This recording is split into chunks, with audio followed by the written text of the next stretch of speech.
Direito e Literatura está de volta para debater o tema o tempo e o direito.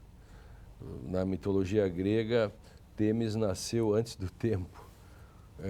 Cronos se chamava assim, tempo Cronos. E por isso a representava a lei universal e eterna. A filha de Temis com Zeus foi Diké, que representava a justiça no âmbito das leis humanas. A partir disso, nós podemos discutir de que forma a mitologia grega interpretava o tempo e como ela era relacionada ao direito e à justiça. E disso se abre um leque de possibilidades, por exemplo, disso que nós falamos antes. A velocidade do tempo no cotidiano, porque o tempo e a velocidade é em relação a quê? Um dia que a gente está muito ocupado passa rápido. Por quê?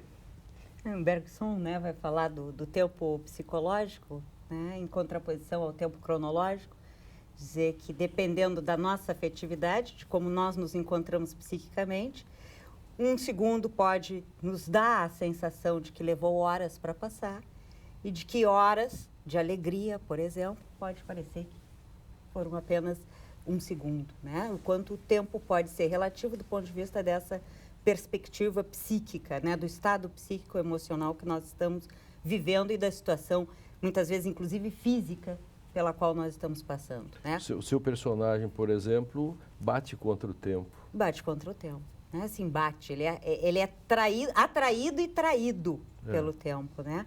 Mas quando a gente pensa em termos de literatura, por exemplo, das diferentes épocas, o que nós temos na mitologia, que nós vamos encontrar na Odisseia, por exemplo, vamos encontrar na Ilíada, que são textos clássicos gregos, um tempo parado. Ulisses sai de Ítaca, vai lutar a guerra de Troia, leva 10 anos de guerra, que estão na Ilíada, e mais 10 anos para voltar, que é a Odisseia. Passa-se 20 anos. Ele muda? Não. Ele volta o mesmo que saiu. Tá? Inclusive fisicamente. Não há nenhuma mudança. Tá? Esse tempo cíclico não aparece, a identidade não sofre alterações. Depois nós temos um outro tipo de relato que vai ser o romance de aventuras. Né? Nesse romance de aventuras, há diversas situações, um pouco também como no Ulisses, né? E de repente há aquelas situações que são definitivas para provocar uma mudança. Então é uma situação que provoca todas as mudanças. E o que nós temos aqui nas Confissões do Santo Agostinho já é outra percepção, é a percepção de relação de causa e efeito, né?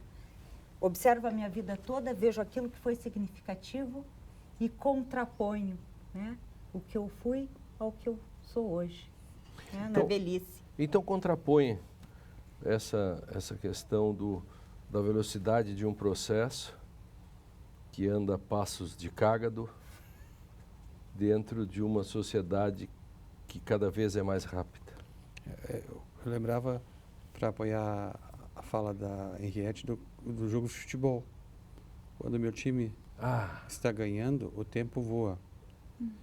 Perdão, o tempo não passa. O tempo não passa. Não passa. E quando o meu time está perdendo, coisa rara de acontecer, parece que o tempo voa. Então, como esse elemento psicológico, tu falavas, né, no tempo, tanto é que Santo Agostinho, diferente, Aristóteles tem mais uma abordagem objetiva do tempo, a medida do antes e depois, e Santo Agostinho fala da duração na consciência. Né? Não é por acaso que Agostinho vai influenciar Heidegger, e mencionaste antes o François Ost e o Ricoeur. Ricoeur é influenciado pelos 3 Hs, Husserl, Heidegger e Hegel. Vou dizer assim, uma estação importante na consideração sobre o tempo é Aristóteles, depois Agostinho, Kant na modernidade, na Idade Moderna, filosofia moderna, e Heidegger na contemporaneidade. Então, a percepção do tempo, o tempo tem algo fortemente subjetivo, como eu me percebo no tempo. E nós hoje parece que nos percebemos como tudo muito rápido, muito acelerado. Levávamos um tempão para escrever uma carta, íamos ao correio e hoje, se o seu computador não abre em 20 segundos, você bate em cima Sim. e diz assim, vou trocar de computador.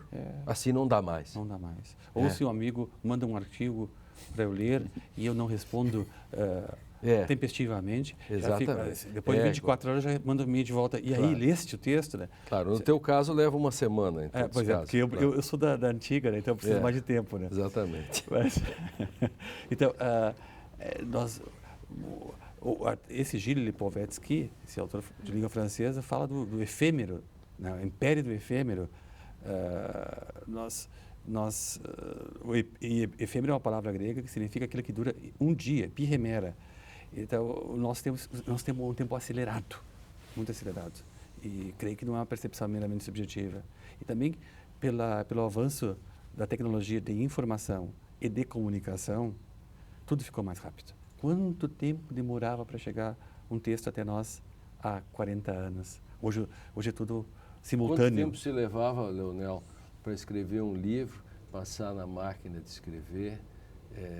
Seu primeiro livro, por certo, foi escrito ainda na máquina de escrever. Então, a caneta. caneta. Bom, a questão que aparece aqui também, concordo com o que foi colocado antes, mas tem um problema mais subjetivo e de consciência. Também tem um lado do tempo social, e aí entrando um pouco no Ost, que ele coloca o direito facilita a construção de uma memória coletiva. Então, de alguma maneira, há um passado comum, que é construído pelo direito. Então, no momento que eu tenho um contrato, eu registro esse contrato em um cartório, por exemplo, ele é visível, ele está disponível para todos. Então, ele faz parte da memória coletiva, esse contrato. Ele está registrado para todos. Então, há um tempo meu próprio, subjetivo, que não sei, ninguém poderá saber, nem eu mesmo, com exatidão, o que ele contém, depende das emoções, mas há um tempo do direito que pretende materializar e dizer para todos o que aconteceu no passado. Então, o direito é uma espécie de guardião do passado da sociedade. Então, é memórias presentes. E até um pequeno paradoxo, vai dizer o Ost, né? Porque todo o passado, toda a memória só tem sentido no presente, né? A única maneira de se tentar enfrentar um problema de memória, e é uma questão jurídica interessante, seria a partir da ideia de perdão, né? Onde o François Ost vai se inspirar também na Hannah Arendt, que é uma autora importante, que trabalhou todo o problema do totalitarismo, que acho que é uma questão que está por trás do nosso debate aqui, da facilidade de tomar decisões rápidas e a incerteza exagerada pode gerar o contrário, que é o totalitarismo, né?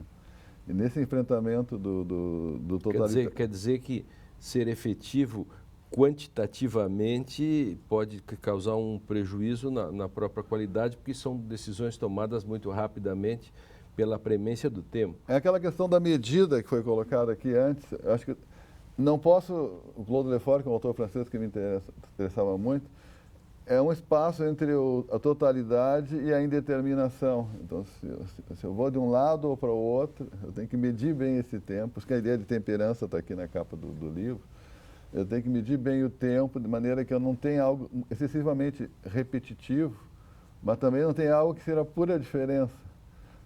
Porque os dois são problemas para a democracia e para a sociedade. Eu preciso ter uma espécie de uma auto-organização, diria, uma saída intermediária dessa questão.